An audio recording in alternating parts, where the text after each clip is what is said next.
a pretty valiant, often losing battle with medical jargon. Seriously, imagine trying to explain ventricular fibrillation using only like hand gestures and maybe some cat noises. It wasn't my finest hour, but I'm here to translate. Good, because today we're plunging headfirst into a topic that touches every single one of us, quite literally, heart health. One of our brilliant listeners sent in a whole treasure trove of info, articles, studies, maybe even some late-night Google searches. We're ready. Our mission, if you choose to stick with us, is basically to distill this mountain of data into, easy-to-digest nuggets. We want you to walk away feeling genuinely clued in about what keeps your ticker ticking, what can make it go sideways, and crucially, what you can do about it, all without needing a medical dictionary right next to you. Precisely. We're not trying to turn you into a cardiologist overnight or anything. Yeah. It's more about equipping you with the essential know-how in a way that actually sticks. And we've already found some genuinely fascinating, sometimes kind of surprising insights from your sources. So, yeah, get comfy. Let's dive in. Okay, so let's start with the basics. What is this thing we call heart disease? Our sources show it's not just like one single villain. It's more like a rogues gallery of problems. Yeah, that's a good way to put it. The sources consistently point to a few main players in this gallery. Right. You've got coronary artery disease, heart failure, and arrhythmias. Those are the big ones. Oh. Coronary artery disease, a lot of people know this one. It's basically the narrowing or blockage of the arteries supplying blood to the heart muscle. Think of it like, I don't know, a kink in the hose feeding your garden. Less water gets through. Right, less blood flow to the heart muscle. Definitely not good. And then heart failure. Sounds pretty dramatic. It does, but it essentially means the heart isn't pumping blood as well as it should. It can't quite meet the body's needs. So it's less about the heart just stopping and more about it struggling to keep up. Got it, struggling. And arrhythmias.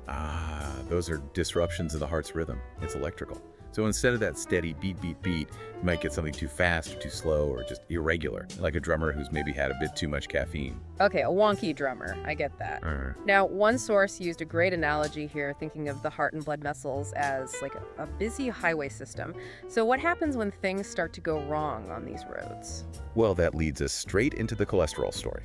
Kind of a tale of traffic jams and heroes, as one source put it. Cholesterol, it's this waxy stuff, right? And the sources detail how it can build up in the artery walls, forming plaque. The traffic jam. Exactly. It impedes that smooth blood flow. And what's really interesting is how it does this. It's not just sitting there passively. This buildup actually triggers an inflammatory response, making the plaque grow and harden over time. So the traffic jam gets worse. Okay, so it's an active problem, and the main culprit causing this gridlock, that's where LDL comes in, right? The lousy cholesterol. That's the one. Often called the sticky villain in our sources. It's like those slow, sticky trucks that just gum up all the lanes on the highway. Yeah. And that stickiness helps form the plaque. As the arteries narrow, obviously the heart has to work harder. And reduced blood flow can lead to, well, serious stuff like chest pain, angina, or even heart attacks if a blockage cuts off supply completely, or strokes if it happens in an artery going to the brain. Okay, serious consequences. But wait, the highway analogy. There are good vehicles too. Tell us about HDL, the hero cholesterol, the cleanup crew. Yes, exactly. HDL cholesterol is protective. It actually helps remove the lousy LDL from the artery walls. No. It transports it back to the liver to be processed and gotten rid of, like cardiovascular street sweepers. Nice. And interestingly, one source mentioned a link between eating salads, leafy greens and stuff, and potentially boosting your HDL levels. Seems those healthy choices really can be like little internal superheroes. Who knew a salad could be a superhero? Okay. Now, the sources also mentioned triglycerides. Are they part of this whole traffic mess too? They are, yeah. They're another type of fat in your blood. Not cholesterol, but high levels can add to the problem. The sources often call them LDL's troublemaking sidekicks, especially linked to diets high in sugar and refined carbs. Oh. When your triglycerides are high, they can actually make the LDL particles smaller and denser. And those smaller, denser ones are thought to be, well, even more harmful. Okay, so it's a team effort on the bad side too. So we've got these different fats floating around. Do the sources give us any target numbers? What should our report card look like? Yeah, they do give some common targets. Generally for LDL, you want it below 100 milligrams per deciliter. That's often the goal. For HDL, higher is better. So above 60 milli-GDL is considered protective.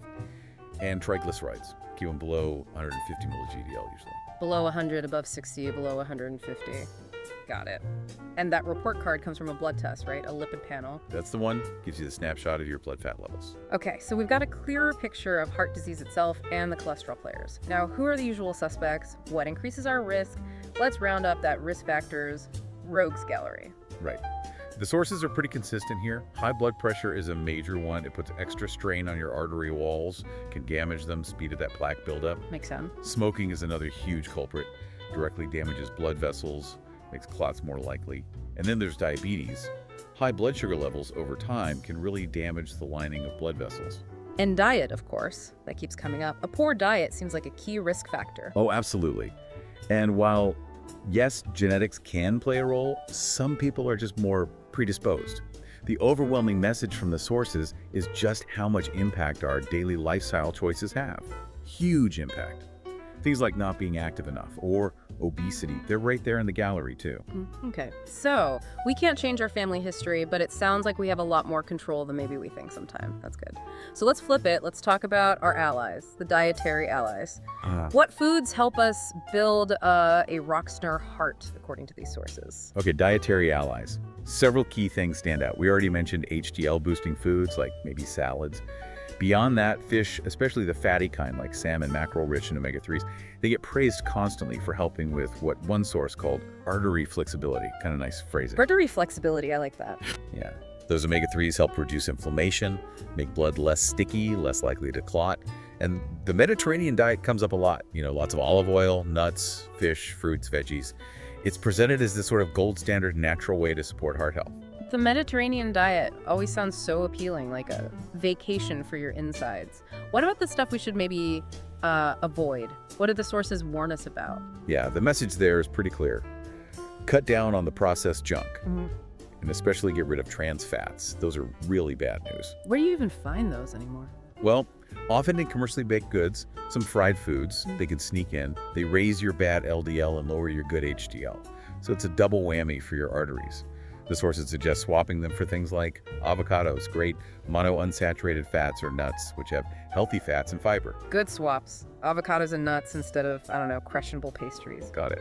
And our listener sources also highlighted some specific, like, superfoods, right? Any standouts? Oh yeah, beetroot, for instance. It's rich in nitrates. These nitrates help relax and widen blood vessels, improve blood flow. So yeah, beetroot chips.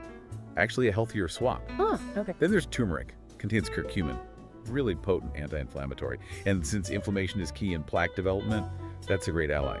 Okra was mentioned for its soluble fiber. This type of fiber can actually bind to cholesterol in your gut, helping block its absorption. Wow, okra. Didn't expect that one. Yeah, and zumbani, maybe less common for some, noted for immune-boosting properties. Yeah. A healthy immune system indirectly helps the heart. And of course, kale. Can't forget kale. Packed with vitamins, antioxidants, good for overall vascular health. Okay, quite a lineup. Beetroot, turmeric, okra, kale, very colorful. Which brings us to that advice about eating colorfully, doesn't it? Aiming for an antioxidant rainbow. Why is that important? Exactly. Because different colors in fruits and veggies mean different types of antioxidants.